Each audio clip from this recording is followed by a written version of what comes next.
Ang sakit ng likod ko. Nasaan ako? Ang tuktok ng damo. Pader ng dilaw na bigas.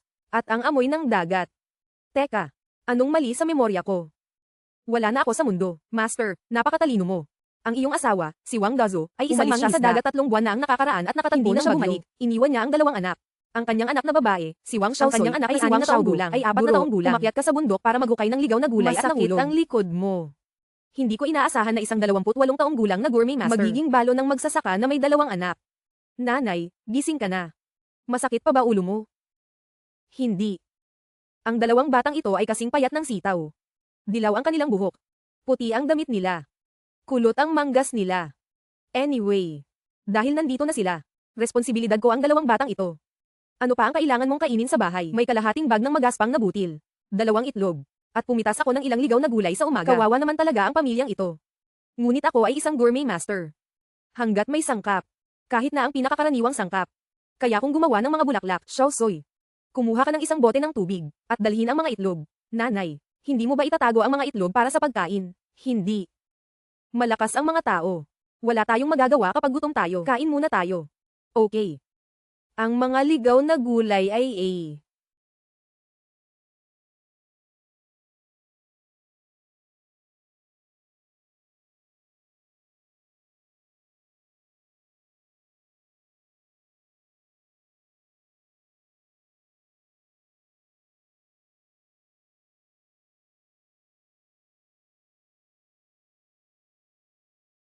totoo.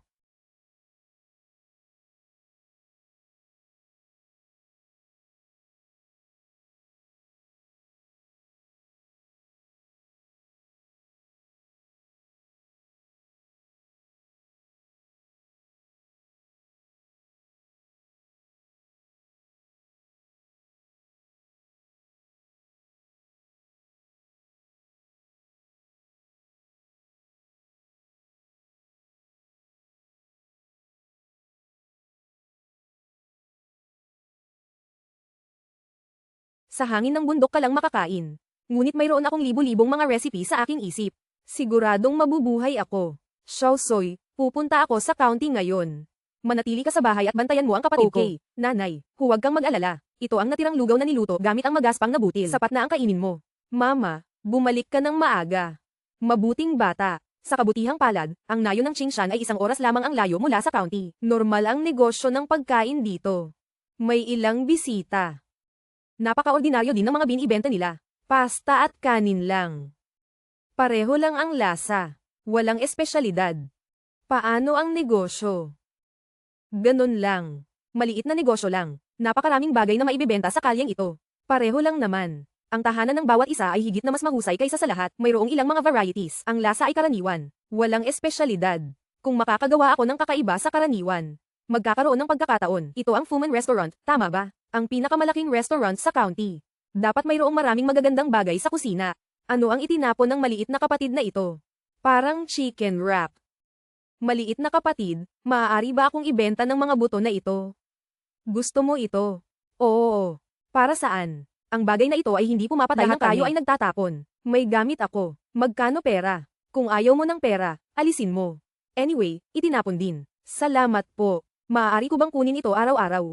Okay. May araw-araw naman. Maghintay ka. Hahanapan kita ng frame. Ano ba ang babaeng iyon? Parang chicken bones. Anong kakainin? Ang karne ay pinalayas lahat.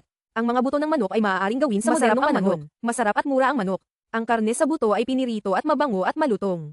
Sa panahong ito, walang nakakaalam na ang mga buto ng manok ay maaaring kainin ng ganito. Pagkatapos ay ipapaalam ko sa kanila. Nanay, bumalik ka na. Nanay, ano ang dala mo? Magandang bagay. Ipagluluto kita mamayang gabi. Ito ay buto. Ito ay chicken frame. Ang kayamanan na ayaw ng iba. Nasa bahay ba si tita? Ay, si Ji. Balita ko nahulog ka kahapon. Masakit pa ba ulo mo? Hindi. Salamat sa iyong pag-aalala. Tita, gusto kong gumawa ng maliit na negosyo. Maaari ba akong humiram ng ilang harina at mantika? Babayaran kita sa loob ng ilang araw. Ano ang hihiramin? Hindi madali para sa iyo na kumuha ng 2 bata ng mag-isa para magamit. Sabihin mo kung may kailangan ka. Salamat, tita. Babayaran kita sa loob ng ilang araw. Little Bone, hintayin mo ako. Ipagluluto kita.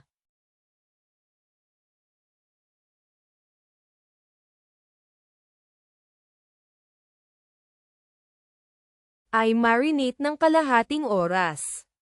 Hayaang tumagos ang lasa. Gumawa ng ilang batter.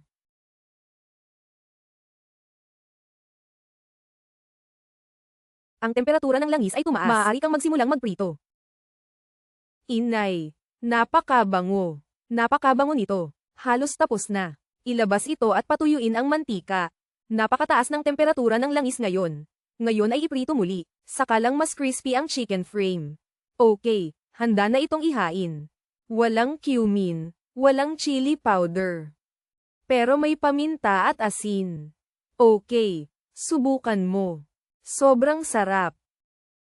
Nanay, napakasarap nito. Napakabango nito. Nanay, dahil sa napakasarap na pagkain, bakit hindi ito lutuin ng mga tao? Sa kanilang mga mata, ito ang bone frame ng manok. Ngunit sa mga kamay ni nanay, ito ay nagiging isang kayamanan. Si nanay ang pinakamaganda. Bukas, pupunta si nanay sa county para magtayo ng stall. Ibenta ito sa iba. Talaga, magnenegosyo si nanay. Oo. Tikman ng lahat kung gaano kasarap itong fried chicken frame. Masarap, tama na. Hanggat masarap ang pagkain, hindi ito ibebenta.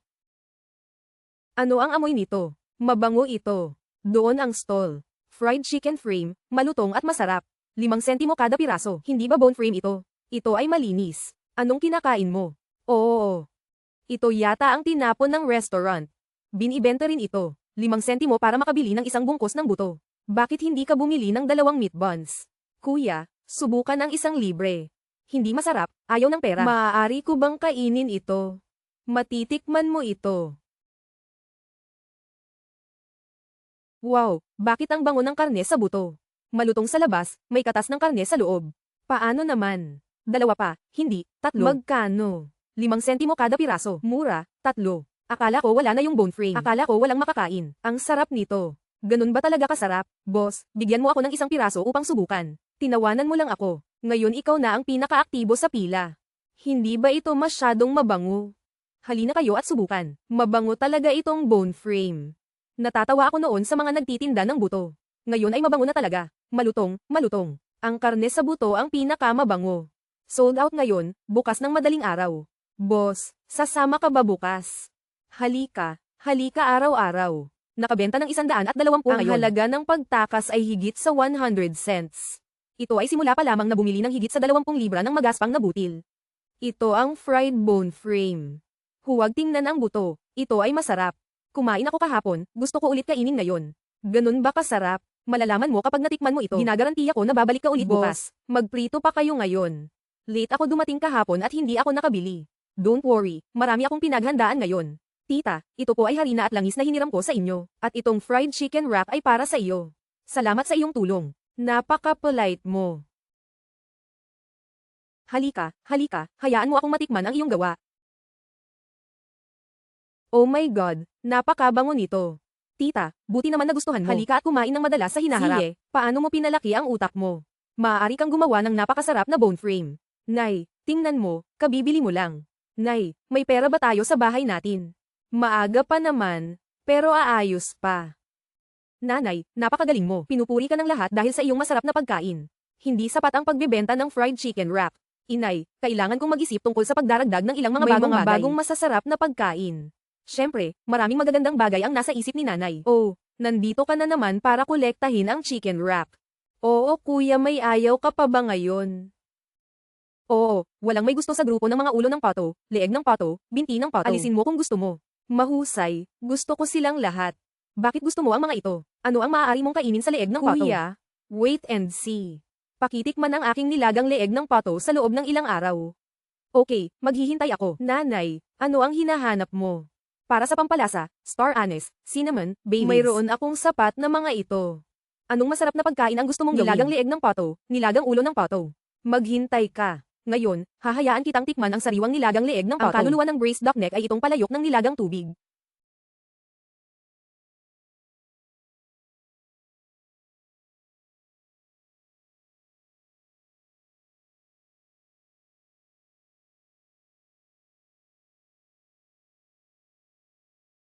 Napakabango nito nanay. Ano ang amoy na ito? Ito ang amoy ng nilagang tubig. Mas mabango ito kaysa fried chicken wrap. Ang ulo ng pato ay kailangang nilaga ng 1 oras. Saka lang mabango ang bulaklak ng utak. Ang leeg ng pato ay kailangang nilaga sa loob ng 40 minuto. Ito ay masyadong mahaba upang maluto. Ang duck rack ay kailangang nilaga ng 1 oras.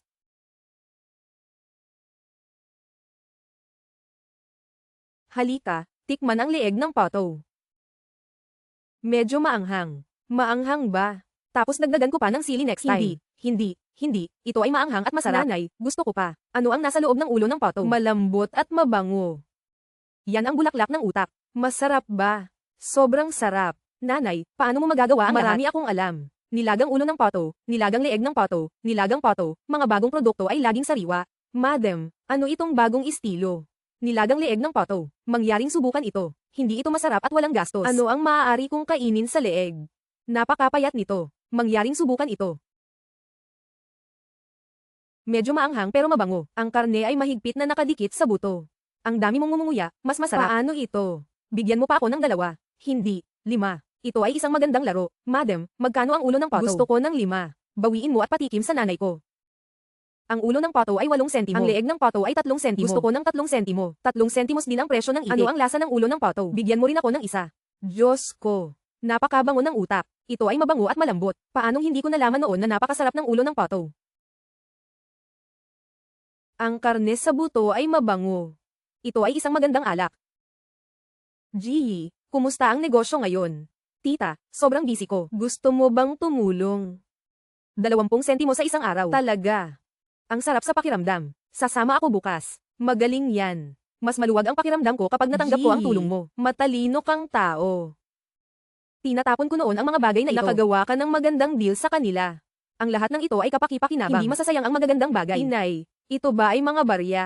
Marami iyon. 3 onsa ng pilak. Shaosoy, binili kita ng panulat at tinta na papel. Gusto mo bang matutong magbasa? Oo, ina. Gusto kong gawin ito sa aking panaginip. Okay, nagimbita ako ng isang matandang lalaki na turuan ka tuwing 3 araw. Paano naman ako? Mayroon ka rin ito. Inimbitahan ko si Mr. Kameng para sa iyo. Gusto kong mag-aral ng mabuti at magkaroon ng magandang pangalan. Okay, nanay. Bibigyan kita ng magandang pangalan. Inay, humahaba na ang ating mga araw.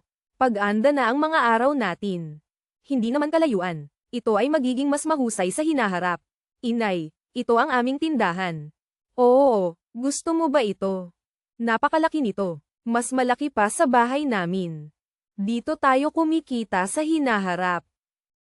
Maliit na pagkain ni Gigi. Inay, ang ganda ng pangalan na ito. Binuksan ng ina ng amo ang tindahan. Binabati kita. Salamat po. Salamat po.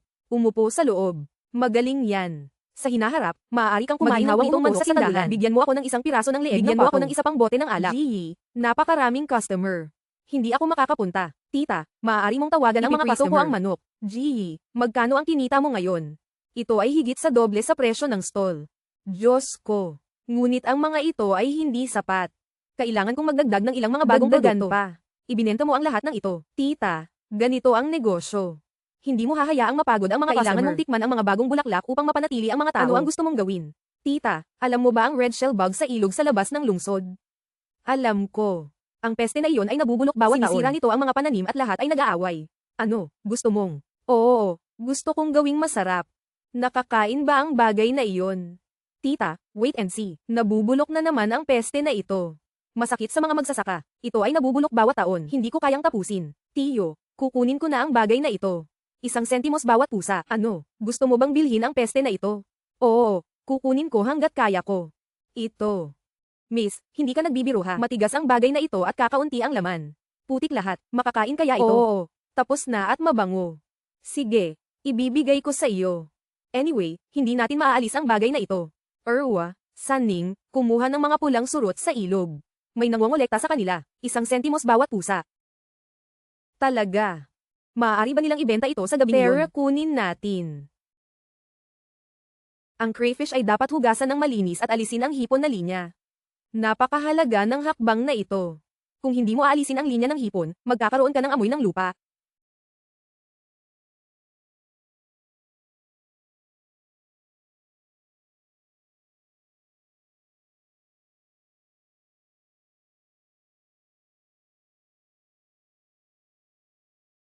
Nanay, napakaganda ng kulay na ito.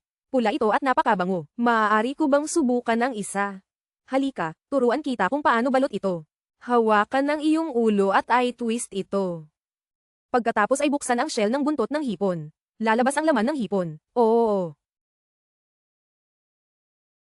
Maanghang, ngunit masarap. Napakalambot at sariwa ng karne ng hipon na ito kaysa karne ng isda.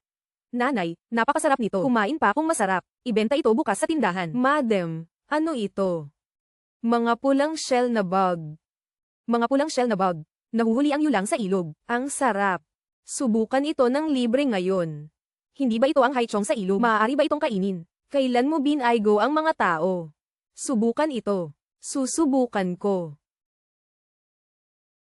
Sobrang sarap. Maanghang at masarap. Napakalambot ng karne ng hipon. Paano ito? Isang plato pa. Hindi, 2 plato. Bigyan mo rin ako ng isa. Gusto kong subukan ang amoy ng hipon na kinain niya kanina. Madam, may crayfish ka ba? Late ako dumating kahapon at hindi kumain. Nanggaling ako sa silangan ng lungsod. Pumunta ako dito para lang kumain ito. Oo. Naghanda ako ng 3 malalaking mangkok ngayon. Boss, may iba pa bang flavor maliban sa maanghang? Oo, gumawa ako ng bawang. Mayroon ding 13 insenso, na mas mabango. Sapat na maanghang. Gusto ko ang lasa na ito. Masarap ang bawang. Matamis at malambing. 13 insenso ang pinakamabango ito pagkatapos kainin. Itigil ang pakikipag-away. 3 lasa, 1 mangkok bawat isa. Madam, isa pang bote ng alak. Masarap ang crayfish na may alak. Sinasabi ko sa iyo, ang maliit na bato ni Jihi ay ang pinakamainit na restaurant sa county. Hindi ba?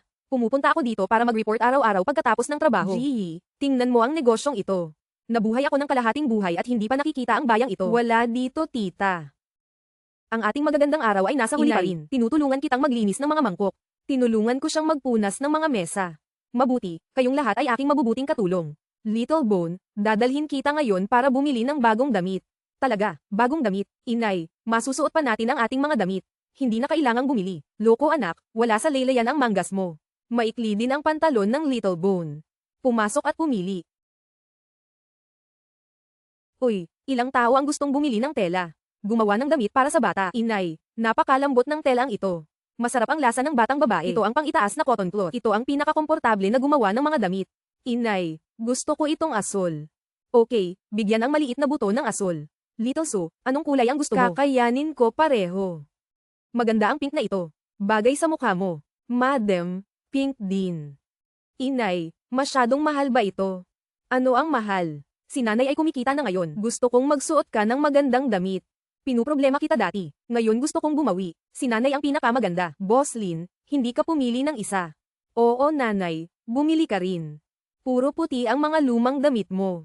Gusto rin ni nanay na magsuot ng bagay yung dalawa. Ina, lagi mo kaming hinahayaan na magsuot ng magagandang damit. Paano ang iyong sarili? Okay, ang berdeng iyon din. Mahusay. Okay, 3 piraso ng tela sa kabuuan. Pak ito para sa iyo. Salamat, nanay. Si nanay ang pinakamaganda. Bibili ako ng maraming magagandang damit para sa iyo paglaki ko. Okay, ina, maghintay. Ziyi, sikat na sikat ang crayfish. Anong mga bagong trick ang gusto mong laruin? Madam, nakatira kami sa lungsod at mura ang dagat. Pero nakakatamad gawin ang mga bagay na iyon. Oo, ito ay pagpapasingaw, pagpapakulo, paglalaga, pagpitik, at iba pa. Iba ang gusto kong gawin. Pusit na bakal na plato. Bakal na plato. Ano yun? Madam, malalaman mo kapag nakita mo na. Miss, gusto mong maglaro ng makapal na bakal na plato. Gaano kakapal? Ito ay makapal at patag. Maaari itong sunugin sa kalan. Ito ang unang pagkakataon na may gusto nito. Para saan ito? Para sa pagluluto. Nagluluto. Marunong ka bang magluto gamit itong bakal na plato? Malalaman mo kapag nilaro mo ito.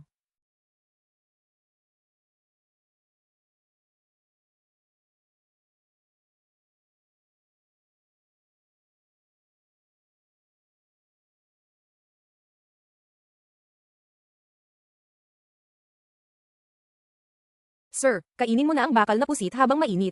Bakit tumutunog pa ang pusit? Ang bakal na plato ay mainit at umiinit. Pinakamabango ito kapag mainit. Sobrang sarap. Medyo sunog at malambot sa loob. Masarap din ang sauce. Kanina pa ako nakakain ng pusit. Bakit hindi ganito ang amoy? Iba ang paraan ng pagluluto. Mainit ang bakal na plato at nakakaamoy ng pusit. Madam, anong tunog yan? Pusit na bakal na plato. Subukan ito. Nakakamangha. Bigyan mo ako ng isa. Kuya, ito ba ang restaurant na binanggit mo? Oo, ito ay. Tingnan mo, napakasarap ng pusit na bakal. Pumasok tayo at subukan ito. Gee, ano ang iniisip mo? Madam, kilala mo ba ang toro sa lawa sa labas ng lungsod? Oo, alam ko. Sobrang ingay. Mukhang A.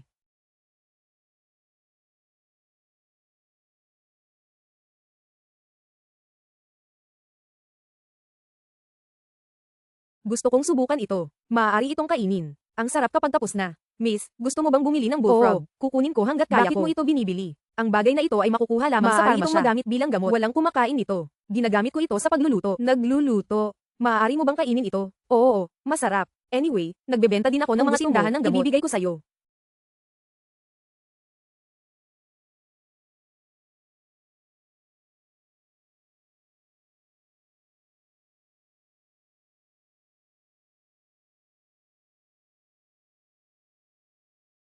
Purple bullfrog tapos na. Madam, ano ito? Parang purple bullfrog, subukan mo. Bullfrog, yung nasa pond. Kaya mo bang kainin ang bagay na iyon? Subukan mo muna. Hindi ito masarap, huwag magbayad. Huwag magbayad. Bakit napakalambot ng karneng ito? Ito ay mas malambot kaysa sa manok. Ito ay mas masarap kaysa sa isda. Masarap din ang amoy ng purple bullfrog. Paano ito? Madam, sobrang bulag ko dati. Walang nakahanap ng ganoong kasarap. Bigyan mo ako ng isa pang plato. Kuya, subukan mo lang. Kung hindi masarap, akin na. Talaga. Mukhang bullfrog ang bagay na iyon. Tikman mo muna. Okay, subukan mo lang. Napakasarap nito. Ano ang sinabi ko? Madam, bigyan mo ako ng isa pa. Hindi, dalawa. Tiyo, magkano ang presyo ng flour armor? Para sa 5 sentimo. Ito ang pinakamahal na season.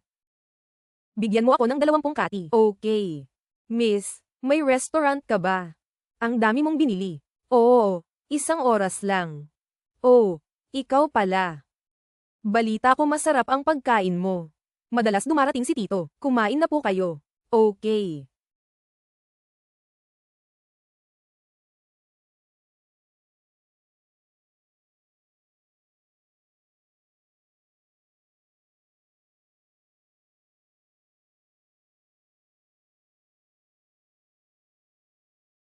Ano ito?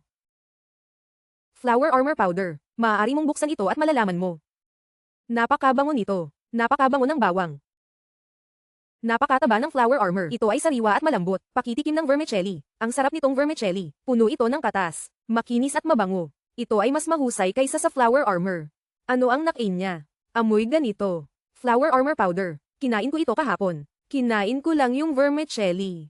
Madam, bigyan mo rin ako. Gee, magkano ang kinita natin sa nakalipas na 6 na buwan? Nakakuha kami ng higit sa 20 tail ng pilak. O Diyos ko, higit sa 20 tails. Ang mga ordinaryong tao ay kailangang mag-ipon ng maraming taon. Madam, gusto kong buksan ang susunod na tindahan. Kung mabubuksan natin, doble ang laki ng tindahan. Ngayon marami na kaming customer, hindi namin kayang pisilin. Kailangan nating kumuha ng mas maraming tao para tulungan tayo. Madam, ikaw ang manager. Tulungan mo akong pamahalaan ito. Ako ang manager. Kaya ko ba? Bakit hindi? Malaki ang naitulong mo sa akin sa nakalipas na 6 na buwan. Okay. Gee, huwag kang mag-alala. Aayusin ko ito para sa iyo. Gee, hindi ko inaasahan maaari akong pumunta sa iyong tindahan upang tulungan kang kumita ng pera. Ang 30 tail sa isang araw ay higit pa sa lupa. Hindi ba? Si Gee ang maswerteng bituin ng aming nayon. Ang lahat ay nagsisikap. Hindi kami tatratuhan ni Gee ng masama. Ito ay tulong ng lahat. Paano ako magiging abala mag-isa? Masaya ang lahat. Gumagaan ang pakiramdam ko. Xiaosoy. Kinuha kita ng babaeng engkanto. Tuturuan kitang magbasa at magsulat, magkalkula at magsulat. Talaga. Gusto kong matutong magsulat kahit sa panaginip ko. Matuto kang mabuti. Tulungan akong pamahalaan ang mga account sa tindahan sa hinaharap. Okay. Paano naman ako? Ikaw, ipapadala kita sa pinakamagandang 3 tindahan sa county. Ang sabi ng guro ay talented ka. Matuto kang mabuti. Inay, mag-aaral akong mabuti sa hinaharap. Mag-aaral ako para sa pagsusulit ng pagbuburda at pagbuburda. Okay, susuportahan kita. Nanay, bumubuti na ang buhay ng aming pamilya. Hindi naman ganoon kalayo. Ito ay magiging mas mahusay sa hinaharap. Pero hindi mapakali si mama. Kailangan mong patuloy na gumawa ng mga bagong pagkain. Madam, marami na akong natikman na ulam mo. Ang sarap talaga. Salamat sa iyong papuri. Pero gusto kong itanong kung meron bang lutong bahay. Kumakain ka ba ng matamis at maasim na baboy? Matamis at maasim na baboy. Kumakain ka ba ng matamis at maasim na baboy? Matamis at maasim na baboy. Meron ka ba nito? Bigyan mo ako ng isa.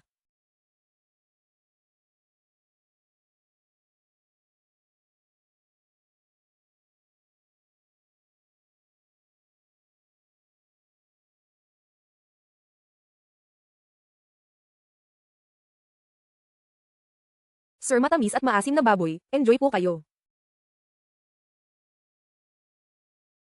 Sir, hindi masarap ang lasa. Hindi. Ito ay katulad ng sa aking ina.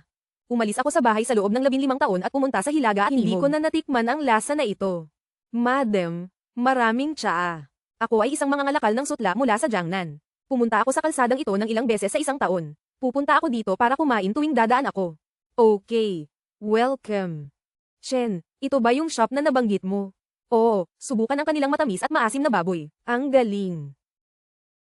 Madam, kilala mo ba ako? Oo, ako ay isang mga ngalakal ng sutla mula sa Jiangnan. Dinala mo ang iyong kaibigan dito ngayon. Oo, sinabi ko sa kanya ang tungkol sa iyong matamis at maasim na baboy. Pinilit nilang subukan ito. Okay, maaari kang umupo. Madam, nilalamig na. May mainit ka ba?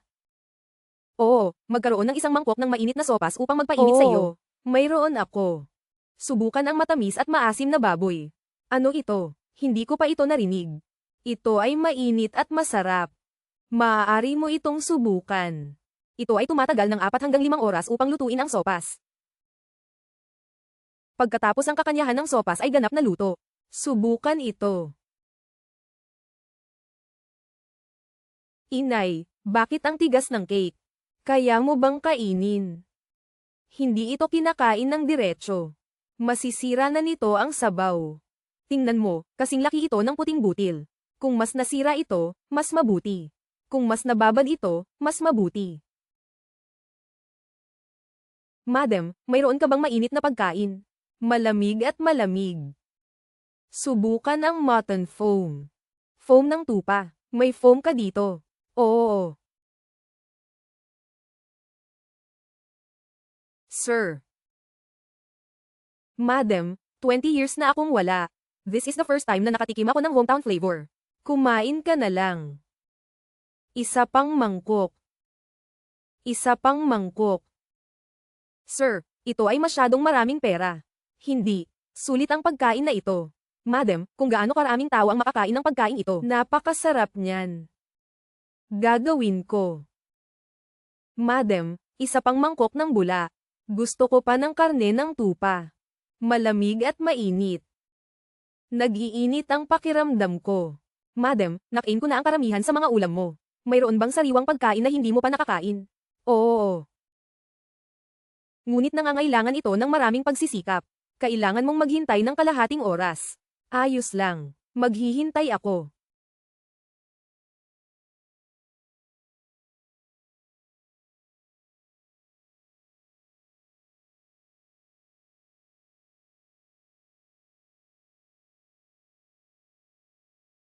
Inay, ibinaon mo ang manok sa putik. Oo, ito ay tinatawag na manok na tinatawag na bulaklak. Malalaman mo ito sa isang sandali. Ilagay ang putik sa kalan. Dahan-dahan itong lutuin gamit ang panggatong. Ang apoy ay hindi maaaring masyadong malaki. Ito ay masusunog. Hindi ito maaaring masyadong maliit. Ito ay manok. Bakit ito itim? Tingnan mo.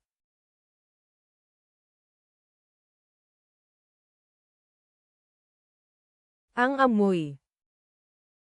Hindi kinakagat ng ngipin ang manok na ito. Natutunaw ito sa dila. Madam, napakasarap ng mga nakain ko. Hindi pa ako nakakakain ng ganyang manok. Ang sarap ng luto mo. Natutuwa akong nagustuhan mo ito. Sasabihin ko sa lahat ang tungkol sa manok na ito. Sa susunod na magdadala ako ng isang kaibigan upang sabihin sa iyo na maghanda pa. Okay. Welcome.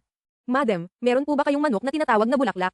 Hindi. Nakareserba din ang manok bukas. Kung gusto mong kumain, kailangan mong umorder kinabukasan. Kinabukasan, mag-order ng 2. Madam, ang manok na ito ay limitado sa 10 manok sa isang araw. Ang hirap pagawin. Mabagal na apoy, mabagal na apoy. Hindi mo maaaring hayaang maghintay ang mga bisita. Tama ka. Kailangan mong gawin ito ng dahan-dahan.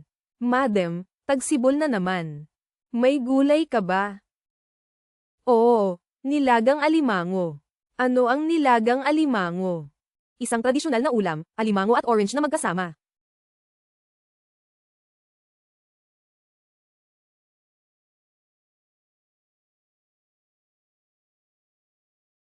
Ano ito? Orange. Buksan ito at tingnan. Ito ay alimango. Ang shell ay puno ng karne ng alimango. Nilagang alimango. Tikman mo. Sariwa ang alimango, mabango ang orange. Napakalaki nito kapag pinagsama. Madam, paano mo naisipan itong ulam? Nakakain na ako ng alimango sa loob ng maraming taon. Hindi pa ako nakakita ng ganitong uri ng recipe. Ito ay isang sinaunang recipe. Iba ang lasa. Narinig mo ba yun? May bagong ulam si Gigi. Naglagay siya ng mga alimango sa kulay kahel. Talaga. Crab at orange. Maaari mong subukan ito sa iyong sarili. Ang sarap. Madam, mayroon ka bang sariwang pagkain? Hindi. Ang ulam na ito ay kailangang i-order ng maaga. Nakabook na rin ang bukas. Pagkatapos ay mag-order kinabukasan. Gigi, ano ang ikinagagalit mo? Galit ako sa oven. Gusto kong gumawa ng roasted duck, inihaw na pato. Walang gumagawa ng pato ng ganito. Kaya naman kailangan kong gawin ito. Ito ay dapat na sikat. Galit ako.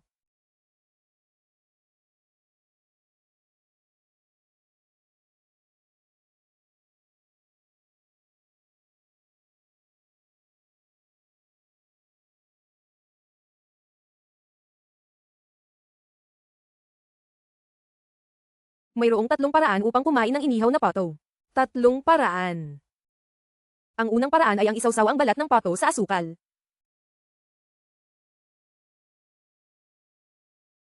Maaari mong isawsaw ang balat ng pato sa asukal. Alam ko na agad. Ito ay masarap, malutong, matamis at mabango. Ang pangalawang paraan ay ang pag-roll ng cake. Ganito ka kumain ng inihaw na pato.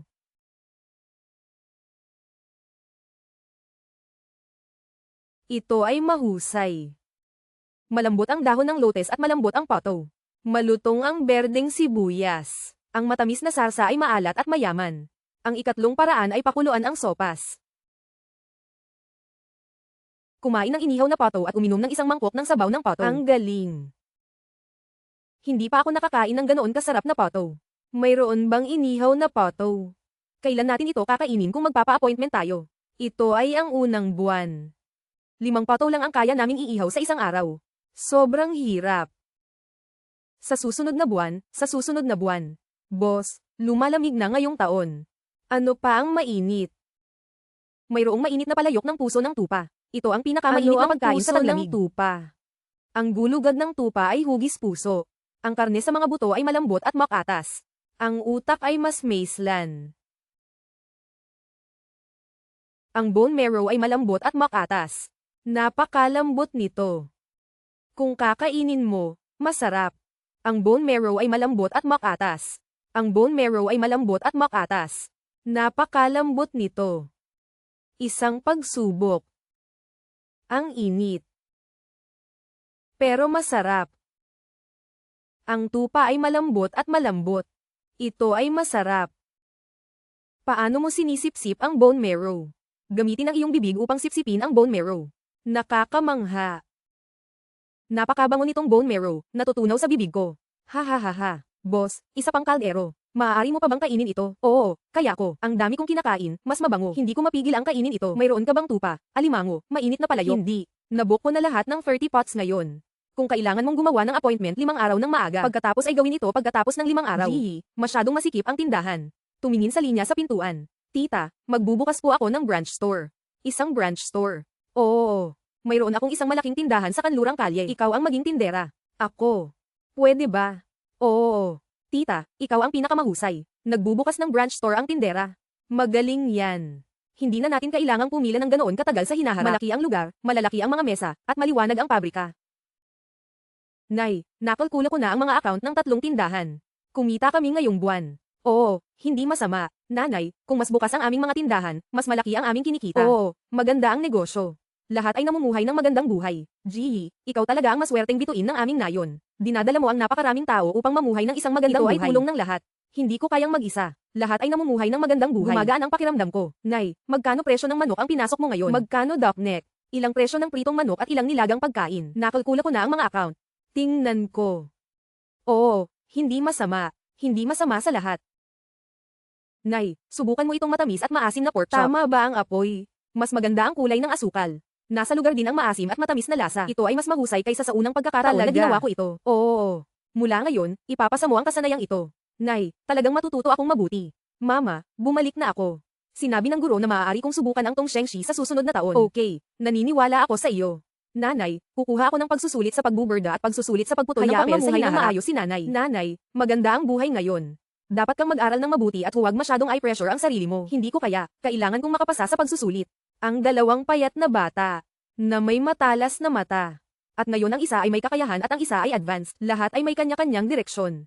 Ito ang aking pinakamalaking tagumpay. Ang lahat ay nagtrabaho ng husto sa loob ng isang taon at magkaroon ng magandang taon. Ito ang taon ng regalo. Salamat, Master. Magkaroon ng isang magandang taon. Ikaw din. See you next year. Nanay, ano ang gusto mong kainin ngayong gabi? Gumawa ng isang malaking pagkain. Sabay tayong kumain ng reunion. Nanay, ang daming ulam. Bagong taon na. Siyempre pista. Halika, magtulungan kayong dalawa kay nanay. Una, harapin ang mga sangkap. Ang karne ay dapat na mantika, tiyan ng baboy, hipon, pusit, iprito ang mga ito hanggang sa gininto ang kayumanggi. Ilabas ang mantika. Ang mga gulay ay dapat na blanch, patatas, fungus, mushroom. Lutuin ang mga ito at kunin ang mga tuyo. Shaosoy, ang hakbang na ito ay tinatawag na pagprito ng gumamit ng mahinang init. Dahan-daang iprito ang sili at bean paste. Ang langis ay dapat na pula. Magdagdag ng ilang asukal upang maging sariwa. Magdagdag ng ilang toyo sa kulay. Magdagdag ng ilang pagluluto ng alak upang alisin ang malansang amoy. Idagdag ang patatas, ugat ng lotes, tofu at haluin ang mga ito sa mataas na init. Pagkatapos ay idagdag ang karne. Panghuli, idagdag ang madaling lutong fungus, mushroom, berdeng gulay at balat ng tofu. Budburan ang mga buto ng lingga, kulantro at tinadtad na berdeng sibuyas bago ihain. Wow, ang bango naman, ma'am. Ano ito? Hindi pa kita nakitang nagluto nito. Maanghang na palayok. Bagong taon na, ilagay ang lahat ng masasarap na pagkain dito. Ito ay bilog at mainit. Iyon ang ibig sabihin. Halika, kumain ka na. Maanghang, pero napakabango. Malutong ito. Ang hipon na ito ay mas masarap kaysa sa maanghang na yulang. Nanay, napakasarap ng ulam na ito. Nanay, ano ang nais mo para sa bagong taon? Sana ay ligtas at maayos ang ating pamilya. Ang negosyo sa tindahan ay umuusbong. Ang mga taong nagtatrabaho para sa atin ay may magandang buhay. Ang hiling ko ay makakuha ng trabaho at maging asawa ng mayaman ang nanay ko. Ang hiling ko ay matutunan ang lahat ng aking kakayahan. Gusto kong magbukas ng higit pang mga lugar sa hinaharap. Okay, ito ay magkatotoo. Noong una akong dumating dito 5 taon na ang nakakaraan. Ako ay napakahirap. Akala ko mabubuhay ako kahit saan gamit ang aking kakayahan. Ngayon alam ko na hindi lang kayang buhayin ka ng mga kasanayan. Ngunit hayaan din ang mga tao sa paligid mo na magkaroon ng maganda